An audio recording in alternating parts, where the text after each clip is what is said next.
How's everybody doing today? This is Bill Cox, of course, from ComicArtFans.com. We've decided to put together a weekly report that summarizes popular things on CAF. And to kick things off, we were working with the time period of July 13th through the 19th. And during that week, it was pretty impressive. We had over 1,800 pieces of artwork added to the site for that week, which amounts to over 250 pieces for each day of the week, which is pretty impressive. We had about 3,200 very engaged CAF users who were logging in, posting comments, posting art, and basically sharing the CAF experience with their friends. But ironically, or almost amazingly, there was actually 52,000 unique users on CAF for the week, which is pretty impressive, but actually just about average. I mean, during a regular month, we typically have between 250 and 300,000 unique visitors to the site. And it's just a testament to how long we've been online, which of course is over 17 years now. And it's, really we're out there on so many different search keywords and whatnot that it brings in a lot of users that we're not converting to regular site users to share art. They might not be collectors, they're just fans of the medium and like to look at the artwork that we have on the site. Thanks to all of you.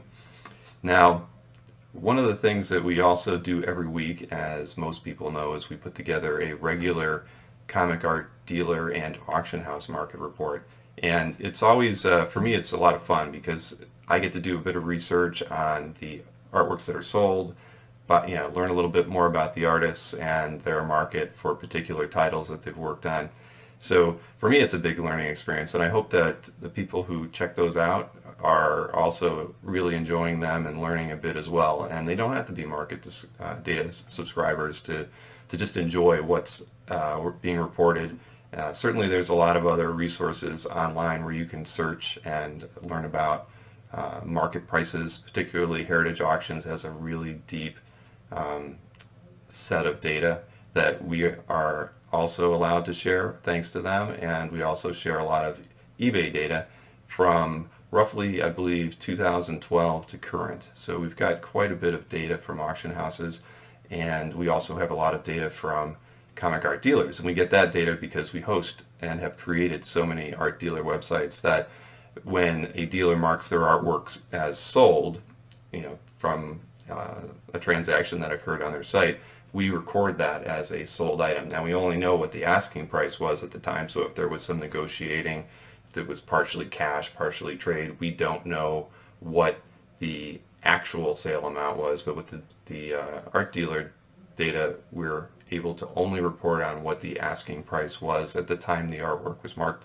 as sold. So it's somewhat valuable. It's not perfect, but at the end of the day, it's as good as you're going to get, because when somebody sells a piece of artwork on their site and it gets removed and you remember what the asking price was, that's all you're going to know, unless you go and try to talk to the buyer and see if they'll let you know. But in most cases, they won't. If somebody negotiated a $10,000 piece down to $8,500, they're not going to want you to know that it sold for $8,500. They're going to want you to think it sold for 10. I mean, at the end of the day, it's all about maintaining value in a piece and whether or not they can negotiate a lower price.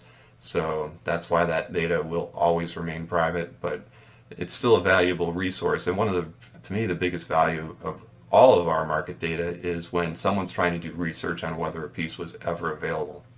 That really is, I think, its strongest asset, because there's times, when there's a piece of art that you want to actually get from a specific issue and page, and it would be really good to know if that piece of art was ever on the market. Because you could be searching for years and years, and it just turns out that that piece was destroyed, or it's never come out of the family who owned the piece originally. God only knows.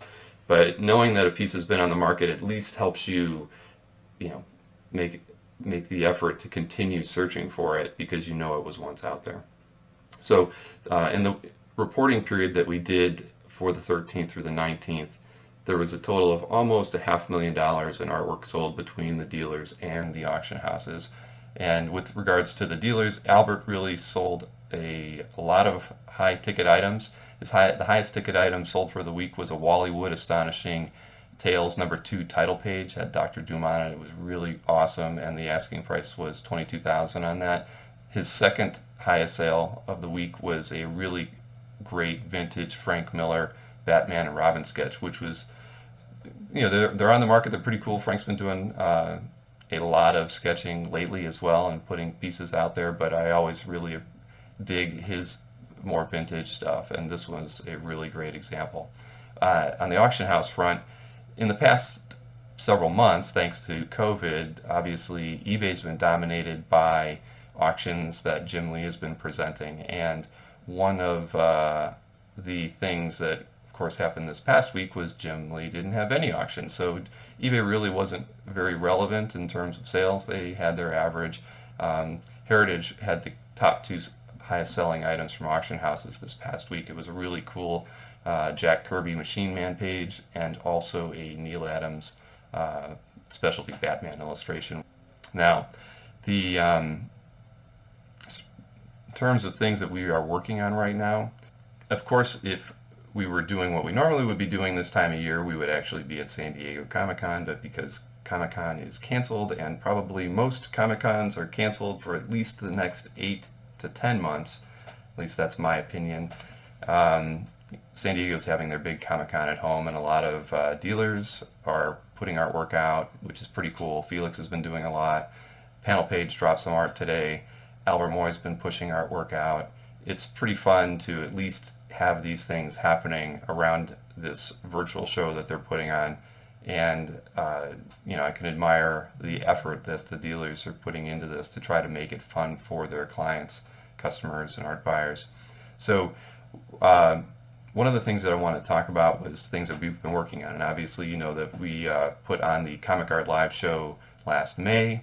It was a really good success. We were really happy with it. I believe we sold over $500,000 of artwork for that weekend, whether it was direct art sales and commissions. It was exceeded our expectations, and so we have set a new date for that, which will be the weekend of November 14th and 15th.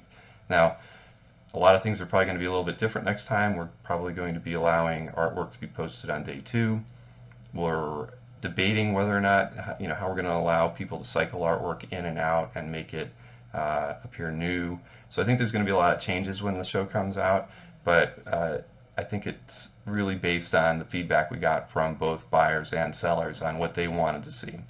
And the 6-month time period between shows is really a good time for us because we're always programming different things on the site, and the show really is going to take a month of prep work to kind of get it ready for the next show. So we really need that 4 or 5 months of downtime between shows to continue working on CAF, side projects that we might have going on with other dealers, and so so we're really excited to have this next show. And as soon as we have some announcements as far as guests that we're working on or changes to the platform, we'll let you know. Now, as far as other projects are concerned, we have actually been working with the Mainframe Comic-Con show that is going to be on the weekend of August 15th and 16th. They did a charity show in, I believe it was early April. It's almost a month before we had our show, and it was a really huge success. They benefited the Red Cross and the Hero Initiative, raised some decent money for both of those organizations, and this next show that they're putting on is also going to benefit only the Hero Initiative as far as I'm aware at this point. And it's we've been kind of assisting them with their exhibit hall programming, and I've been a fly on the wall for most of their meetings with the guests that they're having. It's really going to be a great show. You should check out their website at mainframecomiccon.com. And also, it was just announced yesterday that ReedPop has ironically, sadly, picked the same weekend. So if you're asking me which show you should attend, don't attend ReedPop. I think it's a little odd that they picked that weekend when Mainframe had already had their dates put out there almost a month earlier. But they can do whatever they want. They're ReedPop. They like strong-arming some people and directing the way things go. I'm not really into that kind of approach to business, and honestly, having a show that really benefits the Hero Initiative is something that I think we can all get ourselves behind, and I encourage you to check out that show that weekend. There's going to be a lot of great panels, and there will be an exhibitor hall that is somewhat familiar to you, I think. We're also working with IX Arts to put on their show, which will be October 21st through the 25th. That's going to be an online convention. They've had an in-person convention since 2008 in Pennsylvania, but that's been canceled, of course. So we're going to be helping them put together their platform for their virtual show, which will become a year-round marketplace platform for the artists that exhibit there. So that's really cool. I'm really excited to continue working with Pat and Jeannie Wilshire on their site and their projects that they have. And honestly, that's like my favorite show to go to every year. If you're into science fiction, fantasy, role-playing game type artwork, Magic the Gathering, or just, love imaginative realism, you're going to love the work that's at those shows. So with that in mind, one of the things that I also want to put together is a list of popular artwork from that week. And I kind of deem popularity based on what I think is the most popular artwork for that same reporting period.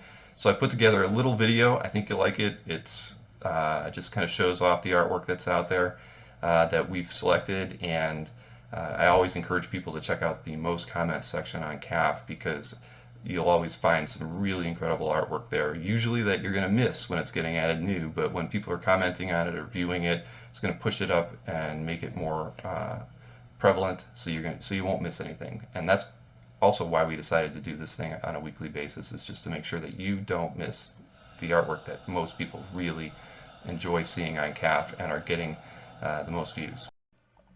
First up is this Frontline Combat #4 cover by Harvey Kurtzman. Harvey obviously did a lot of work for EC Early, is responsible for Mad Magazine, one of the greatest comic creators that's ever lived. Next up is the dynamic duo of Gil Kane and John Romita Sr. from Amazing Spider-Man #89. I think this page is even better than the cover, believe it or not. I love it. And here we have a Jim Aparo Batman #340 cover. Lots of horror in that one. He's battling the mole. Look at the shock on that guy's face. This is a great cover. I love it. And of course, Dave Stevens, incomparable, one of the greatest illustrators of his time. Rocketeer is one of my favorite books ever, and this painted paperback cover is fantastic. This cover is by Alex Saviuk, and it's the Web of Spider-Man #102 cover. I just love the fact that he has crammed so much detail into pretty much every space that he can put together on that thing. Here we have the, what is this? This is the Amazing Spider-Man #195 cover by Keith Pollard and Al Milgrom. Second Black Cat appearance. Fantastic cover. This is a Batman commission by Daniel Warren Johnson. He is repped by Felix Comic Art. I just love Daniel's work. He can do no wrong. This is a beautiful piece. And what we have here is a Dave McKeon Sandman trade paperback cover painting. If you're familiar with Dave's work, this is just exemplary of this type of work that he does on his portraits. And here is a awesome classic Marvel team-up cover by Ed Hannigan and Mike Esposito. I love that period in Marvel Comics. I love the coloring that went into the covers. Last, we have this great Steve Ditko Strange Tales #129 page featuring Doctor Strange throughout most of the panels. It's a great period piece by Mr. Ditko. Well, I hope you enjoyed this little romp through CAF's popular artwork. I certainly did. I'm going to enjoy doing these in the future. Every week when we do these, I'll put together a page on CAF and link to it in the description below so that you can follow the links to the artwork to look at these pieces in more detail, and also follow up and click on links that I've reported on as well related to the market reports or potentially any of the sites and conventions that I've mentioned. So always check the description below, subscribe to our channel. Thank you for listening all this way through, and I'll talk to you again soon.